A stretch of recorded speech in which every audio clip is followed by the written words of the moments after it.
You turned her against me. You will not take her from me. For years, these lines felt off. Anakin's jealousy came out of nowhere. His rage seemed disconnected from anything we'd actually witnessed. Critics called it bad writing. They called it bad acting. They blamed Hayden Christensen for delivering emotions that seemed to materialize from thin air. But here's the thing. That jealousy didn't come from nowhere. You just never saw what was cut. And what was cut changes everything. This isn't a video about cool deleted scenes. This is a prosecution. We're going to name names, examine evidence, and deliver a verdict that's been 20 years in the making. Because someone committed a crime against this story. Someone amputated the psychological foundation of Anakin's fall and left audiences confused, critics unimpressed, and an actor scapegoated for 2 decades. The evidence has been sitting in plain sight since November 1st, 2005. The complete story exists. And by the end of this, you'll understand exactly who robbed you of it. Let's begin. Principal photography for Revenge of the Sith ran from June 30th, 2003 through September 17th, 2003 at Fox Studios Australia in Sydney. George Lucas, directing from his own screenplay, had constructed something far more psychologically complex than what audiences eventually saw. The shooting script contained a substantial subplot known internally as Seeds of Rebellion, multiple scenes across the film showing Padmé Amidala meeting secretly with Bail Organa, Mon Mothma, and other senators who would become the Rebel Alliance. Political world building, right? That's what most people assume when they hear about these deleted scenes. Wrong. The function of these scenes wasn't political, it was marital. Padmé was keeping secrets from Anakin, attending private meetings she never mentioned, conferring closely with other men, powerful men, influential men, about matters she refused to discuss with her husband. The screenplay established that Anakin's wife was hiding things from him. Real things. Legitimate secrets. And Palpatine knew exactly how to exploit them. The shooting script contained extended material between Palpatine and Anakin, conversations in the Chancellor's office, at the Galaxy's Opera House, across multiple scenes throughout the film. In these conversations, Palpatine didn't accuse. He questioned. He wondered aloud. He noted how often Padmé met with others, how much she concealed, how little Anakin truly knew about his wife's activities when he was away fighting the war. How often does she see Obi-Wan while you're gone, Anakin? What do they discuss? Has she mentioned these meetings to you? The methodology was surgical. Palpatine planted suspicion about Obi-Wan's closeness to Padmé, about their private conversations, about what they might share when Anakin was absent. He never said, "Your wife is cheating on you." He never had to. He just kept asking questions until Anakin's imagination did the rest. This was filmed. This was intended for the movie. This was the foundation for everything that happens on Mustafar. And they cut it. The theatrical cut runs 140 minutes. To achieve that runtime, editors Ben Burtt and Roger Barton, working under Lucas's supervision, made a choice. They removed the entire Seeds of Rebellion subplot, approximately 6 to 7 minutes of finished, effects-completed footage. They trimmed the extended Palpatine manipulation scenes. They prioritized, as making-of materials describe it, keeping the story moving forward. What does moving forward mean in practice? It means keeping action sequences, cutting conversations, preserving spectacle, removing psychology. The editing team kept the explosion, but removed the fuse. Here's what that decision cost you. Without the rebellion subplot, you never saw Padmé keeping secrets. Without the extended Palpatine scenes, you never saw the Chancellor systematically poisoning Anakin's perception of his own marriage. The theatrical cut retained the emotional climax, all that rage on Mustafar, all those accusations, while amputating the psychological buildup that made those emotions make sense. And then everyone wondered why Anakin's jealousy felt unmotivated. Let me walk you through the crime scene. The Mustafar confrontation. Every line you can quote from memory. Watch what happens when the deleted context is restored. You turned her against me. In the theatrical cut, this reads as political. Obi-Wan convinced Padmé that Anakin's alliance with Palpatine is wrong. A disagreement about governance. Frustrating, maybe, but hardly grounds for the volcanic rage Christensen delivers. Now add the deleted context. Add Palpatine's weeks of questioning whether Obi-Wan visits Padmé too often, whether they're too close, whether Anakin really knows what happens when he's not around. Suddenly, "You turned her against me" isn't about politics at all. It's about a man confronting the person he believes has been sleeping with his wife. Obi-Wan didn't just change her politics. In Anakin's corrupted understanding, Obi-Wan took her heart. That's why the rage. That's why the possessiveness. That's why the performance hits those emotional registers that critics found so inexplicable. Liar. This one always confused people. Padmé protests that she loves Anakin, that she didn't know Obi-Wan was aboard her ship, and Anakin screams, "Liar," with a fury that seems completely disproportionate. She's not obviously lying about anything substantial. What's he so angry about? Everything. With the deleted material intact, Anakin has spent weeks watching his wife conceal meetings, avoid questions, and keep secrets she refuses to explain.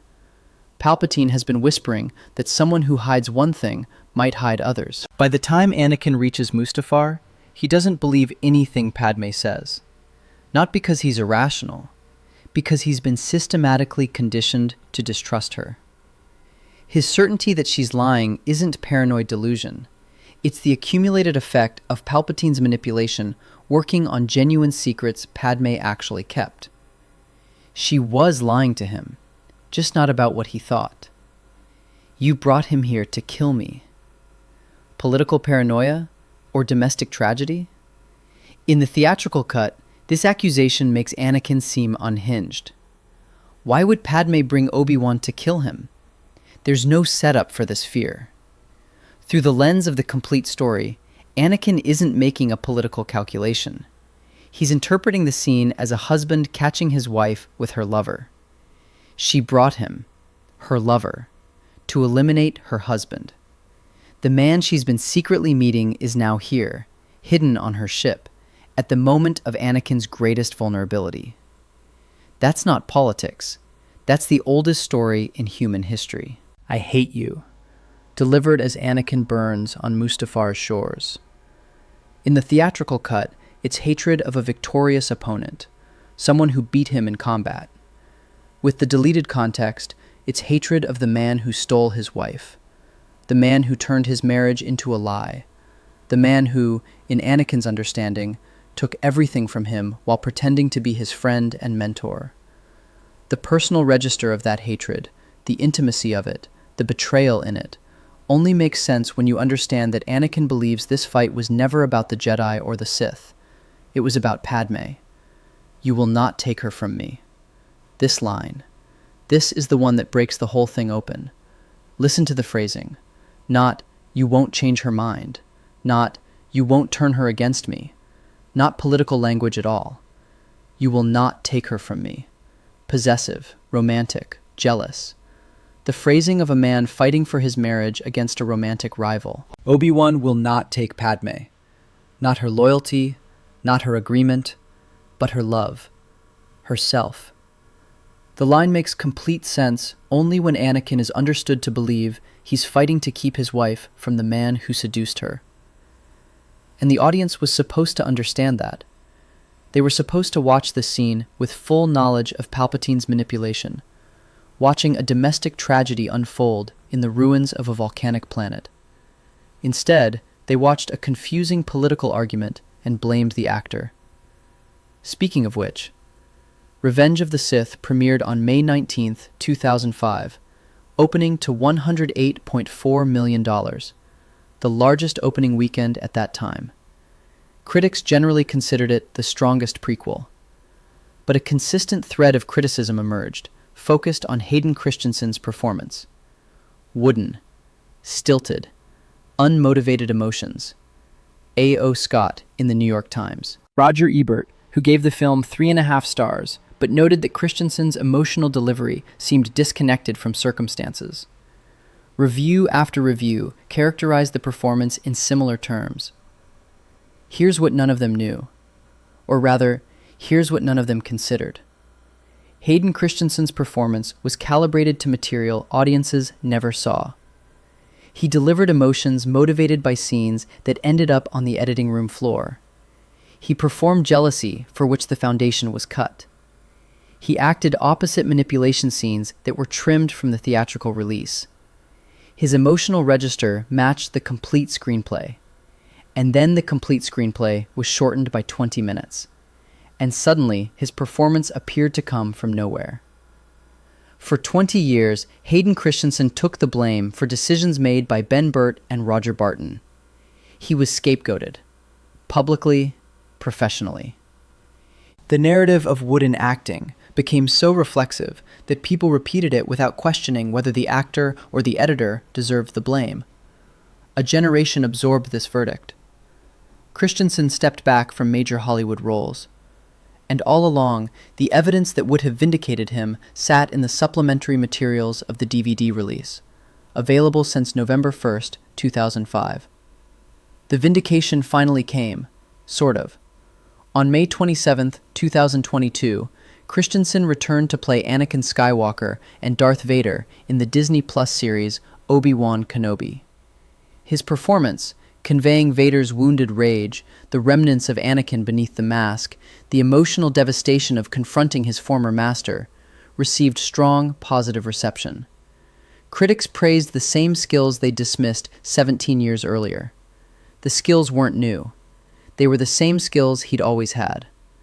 What changed was that the context finally supported his performance instead of undermining it. Audiences prepared to appreciate him because they could see what he was doing and why.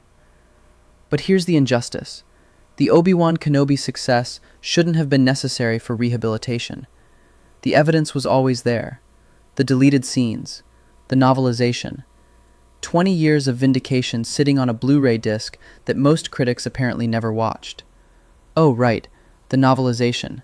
Matthew Stover's novelization of Revenge of the Sith, published by Del Rey Books in April 2005 to coincide with the film's release, is not an adaptation of the movie audiences saw in theaters. It's an adaptation of the movie George Lucas intended them to see. Stover worked from Lucas's complete screenplay. He had access to the full narrative intent, and he rendered in prose everything the theatrical cut compressed or eliminated. The extended Palpatine manipulation scenes, Anakin's interior monologue as he processes the Chancellor's suggestions, the gradual transformation of certainties into suspicions. One crucial passage shows Palpatine speaking to Anakin about Obi-Wan's frequent visits to Padmé, about their closeness, about conversations from which Anakin is excluded. The novel makes explicit what the film was supposed to imply, that Palpatine is cultivating in Anakin the belief that his wife and his best friend share something more than friendship. Among Star Wars readers, Stover's novelization has achieved a reputation that the phrase cult classic doesn't quite capture. It's treated as essential reading.